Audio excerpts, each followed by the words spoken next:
ஓம் come கணபதியே நம. ஓம் சிவசுப்பிரமணியாய நம. ஆன்மீக அன்பர்களுக்கு வணக்கம்.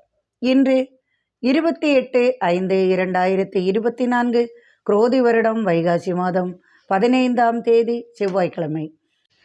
இன்றைய நட்சத்திரம் உத்திராடம். காலை 9:42 வரை, பின்பு திருவோண நட்சத்திரம். இன்றைய திதி பஞ்சமி. மதியம் 3:31 வரை, பின்பு சஷ்டி திதி. இன்று சித்த யோகம். மிதுன ராசிக்கு சந்திராஷ்டமம். இன்றைய கிரகநிலை: மேஷத்தில் புதன், ரிஷபத்தில் குரு சுக்கிரன் சூரியன், கன்னியில் கேது, மகரத்தில் சந்திரன், கும்பத்தில் சனி, மீனத்தில் செவ்வாய் ராகு. மேஷராசி அன்பர்களே, நீண்ட நாட்களாக பிரிந்த நண்பர்களையோ அல்லது குடும்பத்தில் இருந்து பிரிந்து போன நபர் திரும்ப வரும் யோகம் உண்டாகும். நல்ல வியாபார லாபம் உண்டு. வெளியூர் பயணம் சற்று பிரச்சனைகளையும் தன லாபத்தையும் உண்டாக்கும். ராசிநாதன் விரயஸ்தானத்தில் இருப்பதால் விரய செலவுகள் உண்டாகும். ரிஷபராசி அன்பர்களே, நல்ல மகிழ்ச்சியான நிகழ்ச்சிகள் நடக்கும். ஆரோக்கியம் நன்றாக இருக்கும். விருந்தினர்கள் உறவினர்கள் வருவார்கள். பயணத்தால் காரிய வெற்றி உண்டாகும். நீண்ட நாள் ஆசைகள் கனவுகள் நிறைவேறும். உங்களது ராசிக்கு 9, 10ஆம் இடத்தில் சந்திரனின் சஞ்சாரம் குருவின் பார்வையில் உள்ளதால் தன்னம்பிக்கையுடன் எதையும் செய்ய தோன்றும். வெற்றியும் கிடைக்கும். தூர இடத்திலிருந்து திருமண செய்தி, திருமண பேச்சு நடக்கும். 2ஆம் வீட்டு அதிபதி விரய ஸ்தானத்தில் இருக்கிறார். சற்று விரய செலவுகள் வந்து சேரும். மிதுன ராசி அன்பர்களே, கல்வியில் சிறந்து விளங்குவீர்கள். சந்திராஷ்டமம் உள்ளதால் சற்று கவனமாக எதையும் செய்யுங்கள். வீண் விதண்டாவாதம் வேண்டாம். இரும்பு சம்பந்தமான தொழில் வெற்றியுண்டு. திடீர் பயணங்கள் வேண்டாம். திடீர் முடிவுகள் யாவும் எடுக்க வேண்டாம். கொடுக்கல் வாங்கல் வேண்டாம். தனவரவு உண்டு. சில குழப்பங்கள் குடும்பத்தில் உண்டாகும். பெண்கள் பிரச்சனைக்கு வருவார்கள். கணவன் வழி சற்று மனக்குழப்பம் மனக்கவலை வந்து சேரும். வியாபார லாபம் உண்டு. கட்டிடப் பணிகள் சிறப்பாக நடக்கும். வங்கி தொழில், கணினி தொழில்கள் லாபம் பெருகும். இரவு 8:06 வரையில் தான் சந்திராஷ்டமம் இருக்கும். அதன் பின் உங்களுக்கு சற்று நிம்மதி கிடைக்கும். கடகராசி அன்பர்களே, மிகுந்த மகிழ்ச்சி உண்டாகும். வியாபார லாபம், உறவினர்கள் வருகையால் தனலாபம், மனமகிழ்ச்சி நிறையும். 7ஆம் இடத்தில் உள்ள சந்திரனால் உங்களுக்கு நண்பர்களால் மகிழ்ச்சியும் சற்று துயரமும் உண்டாகும். இரவு 8:06 பின் உங்களுக்கு சந்திராஷ்டமம் தொடங்குவதால் வீண் வார்த்தைகளால் மனசங்கடம் உண்டாகும். கொடுக்கல் வாங்கல் சற்று தாமதமாகும். வீண் செலவுகள் வந்து சேரும். அவசரமான செய்திகளால் தலையில் அல்லது கை கால்களில் சிறு அடி கிடைப்பதற்கு, அதாவது எங்காவது முட்டிக்கொண்டு சிறு வலிகளை அனுபவிப்பீர்கள். கவனமாக அமைதியாக அனைத்தையும் செய்யலாம். சிம்மராசி அன்பர்களே, வாடகை வீட்டிலிருந்து சொந்த வீட்டிற்கு செல்ல முடிவு உண்டாகும். திடீர் சொத்துக்கள் வரும் வாய்ப்புகள் உண்டு. ராசிக்கு 6இல் சந்திரன் குரு பார்வையில் இருக்கிறார். உடல் அசதியும் கடன் தொல்லையும் சற்று உண்டாகும். வயதானவர்களால் சற்று சங்கடங்கள் உண்டாகும். சப்தமஸ்தானத்தில் உள்ள சனியால் சற்று மந்தமான நிலை வரும். மனைவி சற்று பிரச்சனைகள் செய்வார். சந்திக்கக்கூடாத நபரை சந்திக்க வேண்டி வரும். பெண்களின் புலம்பல்கள் சற்று அதிகமாகும். கன்னிராசி அன்பர்களே, மனம் மகிழ்ச்சியாக தனவரவும் உண்டாகும். ராசிக்கு 5ஆம் இடத்தில் குரு பார்வையுடன் சந்திரன் இருப்பதால் கல்விக்காக, மேல் படிப்புக்காக வெளிநாடு செல்ல கல்வி உதவித்தொகை உங்களை வந்து சேரும். நீண்ட கால ஆசைகள் நிறைவேறும். சாதிக்க வேண்டும் என்கிற கனவு நனவாகும். கலைத்துறையில் புதிய வாய்ப்புகள் உருவாகும். அயல்நாட்டு தொடர்பால் வியாபாரம் செழிக்கும். குடும்பத்தில் பிற பெண்களால் சலசலப்பு, சந்தேகம் வலுக்கும். அலுவலக பணிச்சுமை சற்று கூடும். அதிகாரிகளால் சற்று சங்கடம் கொள்வீர்கள். துலாம் ராசி அன்பர்களே, 8ஆம் இடத்தில் உள்ள குரு சூரியன் சுக்கிரன் போன்ற கிரகங்களின் பலன்களால் அரசு வேலைவாய்ப்பு அல்லது அரசு பணி உள்ள பெண் அல்லது ஆண் வரனாக அல்லது மணமகளாக வரும் வாய்ப்பு உண்டு. ஆரோக்கியத்தில் சற்று கவனம் தேவை. சூரியனின் பலத்தால் சற்று தலைவலி, தலைச்சுற்றல், மயக்கம், தோலில் அலர்ஜி, கண் சம்பந்தமான பிரச்சனைகள் வந்து சேரும். மருத்துவ செலவுகளும் உண்டாகும். புதிய கம்பெனிகள் தொடங்குவீர்கள். வெளிநாடு வெளியூர் வியாபாரம் அதிகமாகும். திடீர் பணவரவு பரிசு கிடைக்கும். விருச்சிக ராசி அன்பர்களே, 3ஆம் இடத்தில் உள்ள சந்திரனின் பலத்தால் சகோதரன் வழி பணபலம் உண்டாகும். பிரிந்த சகோதரனின் விவரம் கிட்டும்.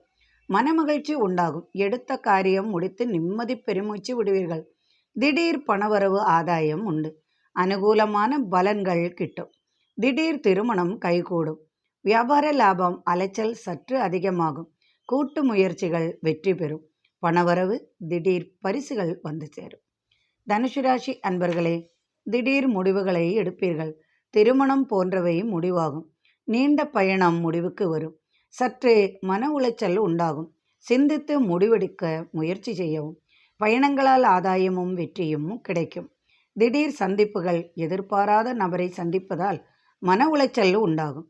நண்பர்களின் உதவியால் காரியங்கள் சாதகமாக அமையும். எதிர்பார்த்த உதவிகள் கிட்டும். பிள்ளைகளால் ஏற்பட்ட மனக்கசப்பு நீங்கும். தனலாபம் வியாபார லாபம் அதிகமாகும். அலுவலகத்தில் சற்று பணிச்சுமை கூடும்.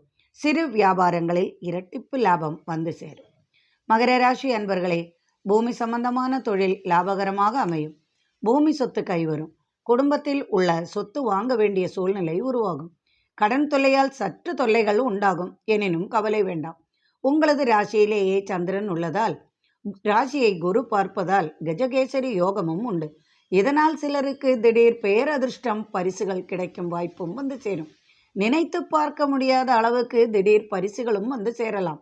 இதுவரை உங்களை மதிக்காத குடும்பத்தினர் உங்கள் சொல்லை கேட்டு மதிப்பும் மரியாதையுமாக நடத்துவார்கள். அப்படிப்பட்ட சூழ்நிலை உருவாகும். மனமகிழ்ச்சி நிறையும். கும்பராசி அன்பர்களே, விரய செலவுகள் சற்று அதிகமாகும். ராசியில் விரயஸ்தானத்தில் குரு பார்வையில் சந்திரன் இருக்கிறார். தேவையில்லாத செலவுகளை செய்வீர்கள். அல்லது குடும்பத்தில் உள்ளவர்களே செலவை வைத்து உங்களது பாக்கெட்டை காலி செய்து விடுவார்கள். பயணங்களால் விரய செலவுகள் உண்டாகும். வாகனம் வாங்க செலவு வரும். வீட்டு பொருள்கள் வாங்குவீர்கள். எதை செய்தாலும் உங்களை மதிக்காமல் சற்று மன உளைச்சலை தருவார்கள். நண்பர்களின் உதவியால் பொருளாதாரமும் உயரும் வாய்ப்பும் உண்டு. வியாபாரத்திற்காக கடன் வாங்குவீர்கள். சட்டத்துறையில் சற்று இழிபறி நிலைமையும் சந்திப்பீர்கள். புதிய பிரச்சனைகள் வலுக்காமல் வீண் பிடிவாதம் வார்த்தைகளை பிரயோகிப்பாமல் இருப்பது சற்று நன்மை செய்யும். மீனராசி அன்பர்களே, உடல்நிலையில் சற்று அக்கறை தேவைப்படும் நேரம் இது. எழுத்துத்துறை கலைத்துறை சிறக்கும். ஆதாயமும் தனவரவும் அதிகமாகும். விவசாய விளைபொருள்களால் லாபம் உண்டு. அடுத்தவர்களுக்காக நேரத்தை விரயம் செய்ய வேண்டி வரும். அன்பாக பேசி உங்களை ஏமாற்றி பணம் பொருள் வாங்கி செல்வார்கள். பாசம் நேசம் என்று கூறி உங்களை ஏமாற்றி பணம் அல்லது நகைகளை வாங்கி கொண்டு கொடுக்காமல் ஏமாற்றுவார்கள். கவனமாக இருக்கவும். பெண்களால் சற்று தொல்லைகளும் உண்டாகும். பெண்கள் என்றால் ஆண்களால் சற்று தொல்லையும் வந்து சேரும். லாபஸ்தானத்தில் சந்திரன் குரு பார்வையுடன் இருப்பதால் தனவரவு வியாபார லாபம் தொழில் வெற்றி உண்டாகும். புதிய முயற்சிகள் யாவும் வெற்றியாகும். திடீர் உதவிகள் பரிசு பாராட்டுகள் வந்து சேரும். இறைவனின் அருளால் சர்வ ஐஸ்வர்யங்களும் நிறையட்டும். மீண்டும் நாளை ஆன்மீக பதிவில் சந்திப்போம். நன்றி அன்பர்களே.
நிறையட்டும். மீண்டும் நாளை ஆன்மீக பதிவில் சந்திப்போம். நன்றி அன்பர்களே.